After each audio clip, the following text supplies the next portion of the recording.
नमस्कार. श्री स्वामी समर्थ. सर्वांना गणेश चतुर्थीच्या खूप खूप शुभेच्छा. घरोघरी विघ्नहर्ता गणपती बाप्पाचे आगमन झाले आहे.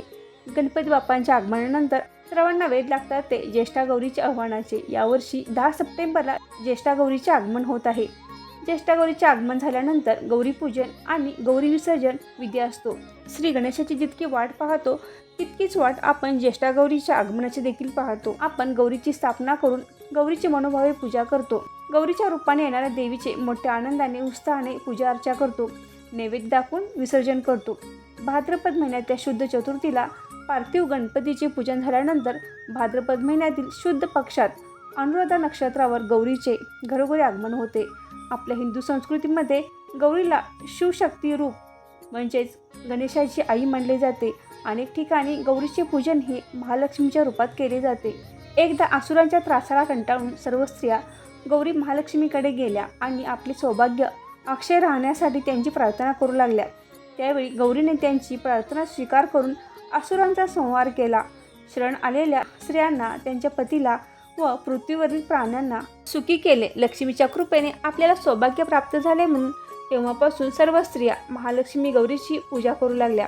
भाद्रपद महिन्यातल्या शुक्ल पक्षातील अनुराधा नक्षत्रावर गौरीचे आगमन होते. पहिल्या दिवशी आव्हान होते. दुसऱ्या दिवशी ज्येष्ठा नक्षत्रावर गौरीची पूजा होते. या दिवशी गौरीला महानैवेद्य दाखवला जातो आणि काही ठिकाणी या दिवशी सत्यनारायण पूजाही करतात. तर तिसऱ्या दिवशी मूळ नक्षत्रावर गौरीचे विसर्जन केले जाते. ज्येष्ठा गौरी आव्हान, ज्येष्ठा गौरी पूजन व ज्येष्ठा गौरी विसर्जन अशा 3 मुख्य भागामध्ये विभागलेला हा सण स्त्रियांना खूपच आवडतो. माहेर वाचणीसाठी तर हा सण अतिशय प्रिय आहे. प्रत्येक भागानुसार व ठिकाणानुसार गौरीच्या पूजनामध्ये फरक आहे. अखंड सौभाग्यासाठी, सुख समृद्धीसाठी व कल्याणासाठी ज्येष्ठा गौरी हा उत्सव साजरा केला जातो.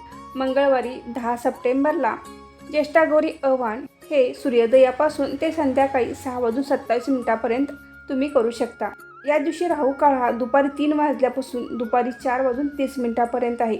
राहू काळात तसेही आपण कोणतेही शुभकार्य करत नाही. तसं पाहिलं तर तुम्ही रात्री 8:04 कधीही ज्येष्ठा गौरीचे आव्हान तुम्ही करू शकता. दुसऱ्या दिवशी ज्येष्ठा गौरी पूजन केले जाते. तर बुधवारी 11 सप्टेंबर रोजी गौराईचे पूजन केले जाईल आणि तिसऱ्या दिवशी ज्येष्ठा गौरी विसर्जन आहे. गुरुवारी 12 सप्टेंबरला ज्येष्ठा गौरी विसर्जन रात्री 9:51 तुम्ही गौराईचे विसर्जन करू शकता.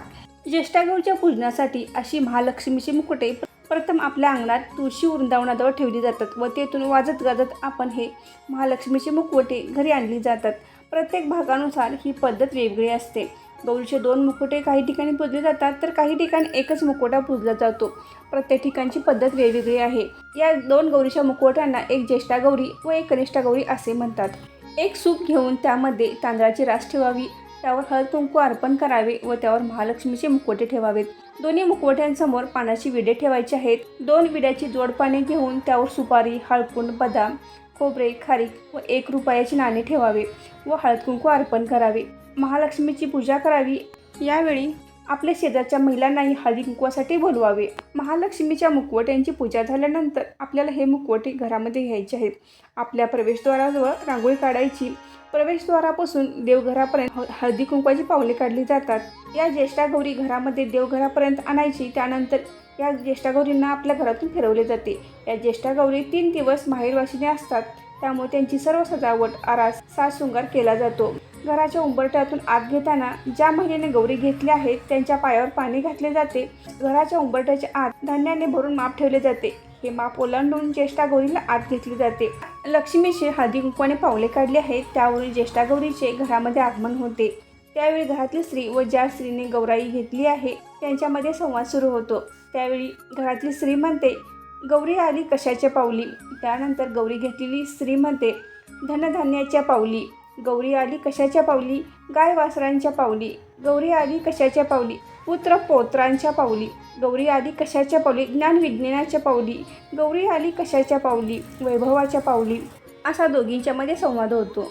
ज्येष्ठा गौरींना देवघराजवळ नेऊन परत सर्व घरातून फिरवले जाते. त्यानंतर गौरी ज्या ठिकाणी गणपती ठेवले आहे त्या ठिकाणी ठेवली जाते किंवा ज्या ठिकाणी गौरीची आरास केली जाते त्या ठिकाणी गौरी ठेवल्या जातात. गौराईंना साडी नेसवली जाते, अलंकार घातले जातात व त्यांची सुंदर अशी आरास केली जाते. ज्येष्ठा गौरीची या दिवशी सुख समृद्धीसाठी प्रार्थना केली जाते. या दिवशी गौराईला भाजी भाकरीचा नैवेद्य दाखवला जातो. बऱ्याच ठिकाणी गौराईच्या सणाला नवविवाहित स्त्रीला वौसा दिला जातो. दुसऱ्या दिवशी ज्येष्ठ नक्षत्रावर ज्येष्ठा गौरीचे पूजन केले जाते.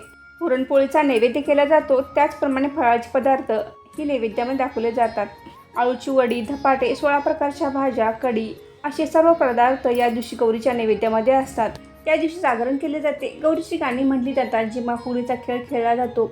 गौरीची खणा ओटी भरली जाते. तिसऱ्या दिवशी मूळ नक्षत्रावर गौराईचे विसर्जन केले जाते. या दिवशी बऱ्याच ठिकाणी हळदी कुंकवाचा कार्यक्रम केला जातो. दोरे घेण्याची प्रथा ही बऱ्याच ठिकाणी आहे.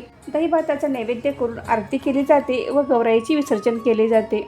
गौराईचे विसर्जन केल्यानंतर आपण ज्या ठिकाणी विसर्जन केले आहे तेथील माती किंवा वाळू आणून घरात सर्वत्र शिंपडली जाते. त्यामुळे घरामध्ये सुख समृद्धी राहते. अशा प्रकारे ज्येष्ठा गौरीचे आव्हान, पूजन व विसर्जन केले जाते. आजची माहिती येथेच थांबवते. आजचा व्हिडिओ कसा वाटला हे कमेंट करून नक्की सांगा. व्हिडिओ आवडल्यास व्हिडिओ लाईक करा, शेअर करा आणि सारिका भक्ती विश्व या यूट्यूब चॅनल सबस्क्राईब करा. धन्यवाद.